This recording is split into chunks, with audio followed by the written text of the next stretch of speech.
एक क्वेश्चन है जो मेरे से ऑलमोस्ट मेरे हर सेशन में कोई ना कोई जरूर पूछता है, तो मैंने सोचा कि आज इस क्वेश्चन की डेप्थ में हम चलेंगे मिल करके, यानी कि आप जो मुझे अभी वीडियो में देख रहे हैं और मैं, हम लोग मिल करके इस क्वेश्चन की डेप्थ में चलेंगे और डीपली समझने की कोशिश करेंगे कि इस क्वेश्चन का क्या आंसर है। वो क्वेश्चन है कि हमेशा मोटिवेटेड कैसे रहे। तो इससे पहले कि इस क्वेश्चन की हम डेप्थ में चले, मैं आपको बताना चाहूंगा एक ऐसी स्टडी के बारे में जो बहुत ही इंटरेस्टिंग है। वो हुई थी कोलंबिया यूनिवर्सिटी में 1998 में।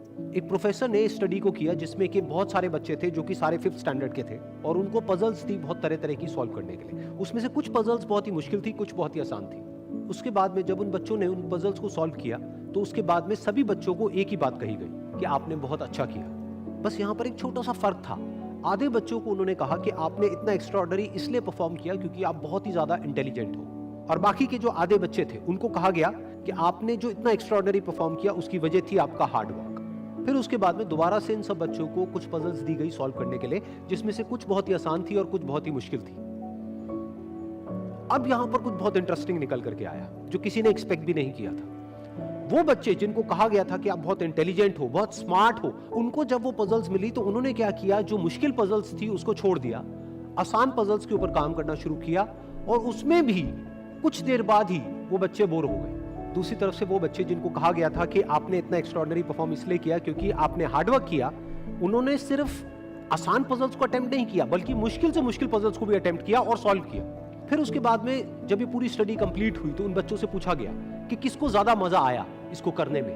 तो वो बच्चे जिनको कहा गया था कि आप बहुत इंटेलिजेंट हो, उनको मजा नहीं आया, यानी कि वो मोटिवेटेड नहीं थे। और वो बच्चे जिनको कहा गया था कि जो भी आपने किया वो अपने हार्डवर्क की वजह से किया, उन्होंने ना सिर्फ अच्छा परफॉर्म किया बल्कि वो एंड तक मोटिवेटेड भी थे और उनको मजा भी आया। अब ये स्टडी जिसके बारे में मैंने अभी आप लोगों को बताया, ये इतनी इंटरेस्टिंग इसलिए है क्योंकि ये जिस तरीके से हम सोचते हैं हमारे थॉट पैटर्न को चैलेंज करती है।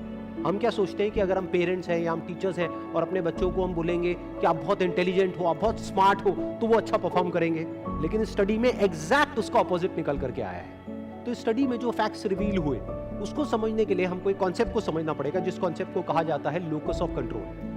हुआ क्या कि जिन बच्चों को कहा गया कि आप बहुत ही स्मार्ट हो, बहुत ही इंटेलिजेंट हो, उनका जो लोकस ऑफ कंट्रोल था वो उनके अंदर नहीं था, उनके बाहर था। लोकस का मतलब है सेंटर ऑफ कंट्रोल, मतलब कि अगर वो स्मार्ट है, अगर वो इंटेलिजेंट है तो इसमें उनका खुद का कोई रोल नहीं है, वो उनके कंट्रोल से बाहर है।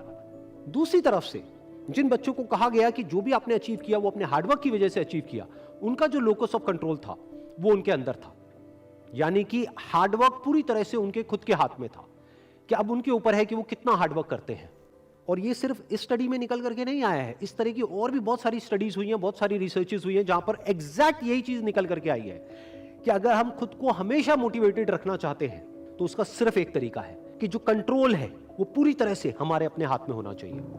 तो अब समझने की कोशिश करते हैं कि ऐसा क्या होता है कि जो कंट्रोल है वो हमारे हाथ से चला जाता है, और ऐसा क्या होता है जब कंट्रोल हमारे हाथ में आ जाता है। जब भी हम एक्सटर्नल फैक्टर्स की बात करते हैं कि मैं ये नहीं कर पा रहा इस वजह से, उस वजह से, उस वजह से, जो कि मेरे कंट्रोल से बाहर है, तो हमारे हाथ से कंट्रोल चला जाता है। लेकिन जब हम बात करते हैं कि हम एग्जैक्टली क्या कर सकते हैं, जब हम अपनी कैपेबिलिटीज के बारे में बात करते हैं, तब कंट्रोल पूरी तरह से हमारे हाथ में आ जाता है। जब हमारा फोकस उन रीजंस पे नहीं होता है जिनकी वजह से हम वो नहीं कर सकते जो हम करना चाहते हैं, बल्कि उस जगह पर होता है कि जिस वजह से हम वो कर सकते हैं जो हम करना चाहते हैं, तब हम अंदर से मोटिवेटेड होते हैं। फॉर एग्जाम्पल, आप जिस भी फील्ड में हो, उस फील्ड में कुछ लोग हैं जो टॉप पे बैठे हैं। आपके पास में दो ऑप्शन है। एक, आप बोल सकते हो कि वो लोग, उनके अंदर कुछ स्पेशल है, उनके अंदर कुछ एक्स्ट्राऑर्डिनरी है, उनके अंदर कोई ऐसा टैलेंट है जो आपके अंदर नहीं है, या फिर उनकी किस्मत है जिसकी वजह से वो वहां पर बैठे हैं, या फिर उनके पास में कुछ था, किसी का सपोर्ट था जिस वजह से वो वहां पर है। अगर इसमें से ऐसा आपने कुछ भी बोला तो आप फंस गए।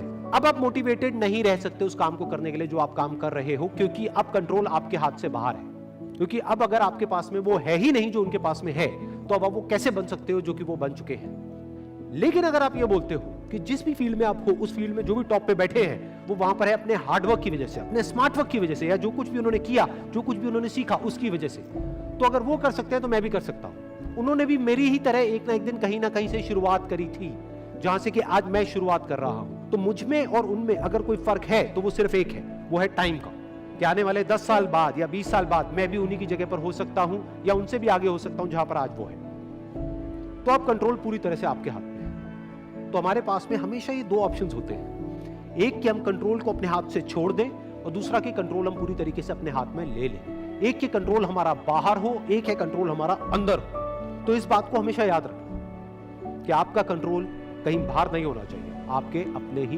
अंदर होना चाहिए। Wish you all the very best. Thank you so much.